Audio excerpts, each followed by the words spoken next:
La maison de l'escargot. Il était une fois un pauvre escargot qui souffrait beaucoup à chaque fois qu'il partait en randonnée, car il avait du mal à suivre le rythme de ses compagnons.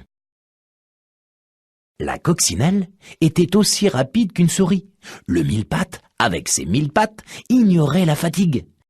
Le scarabée prenait même le temps de faire des escapades vers les fleurs. Le pauvre petit escargot, lui, peinait, soufflait, transpirait, tout seul et loin derrière, abandonné par les autres, qui n'avaient plus la patience de l'attendre. Quand le petit escargot parvenait enfin à rejoindre le groupe, les autres petites bêtes s'étaient déjà bien reposées, avaient bien mangé et après avoir bien joué, avaient préparé le campement et dormaient depuis bien longtemps. Et comme il n'y avait plus de place, le petit escargot devait coucher à la belle étoile. Mais chaque matin, obstiné, il reprenait la route, espérant toujours rattraper ses amis.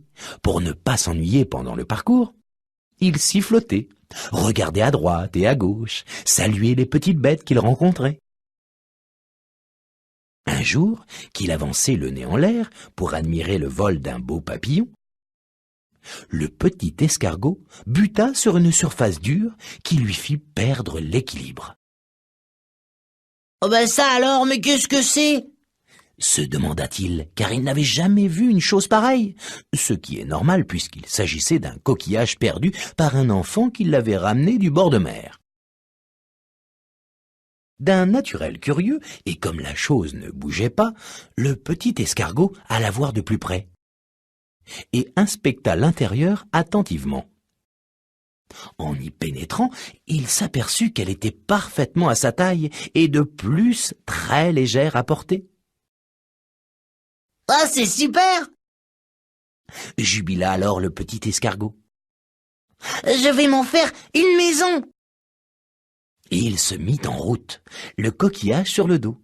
Quand il arriva au campement, tout le monde dormait déjà. Mais le lendemain matin, en sortant de son coquillage, le petit escargot remporta un très grand succès. Et toutes les petites bêtes ressentaient une pointe d'envie. Ainsi, le petit escargot n'avait plus besoin de se construire une maison chaque nuit. Il ne craignait plus ni le grand soleil, ni la pluie, et pouvait faire une sieste quand il le voulait. Les petites bêtes de la forêt cherchèrent alors toutes une maison à se mettre sur le dos. Mais en fin de compte, il n'y en eut que pour l'escargot.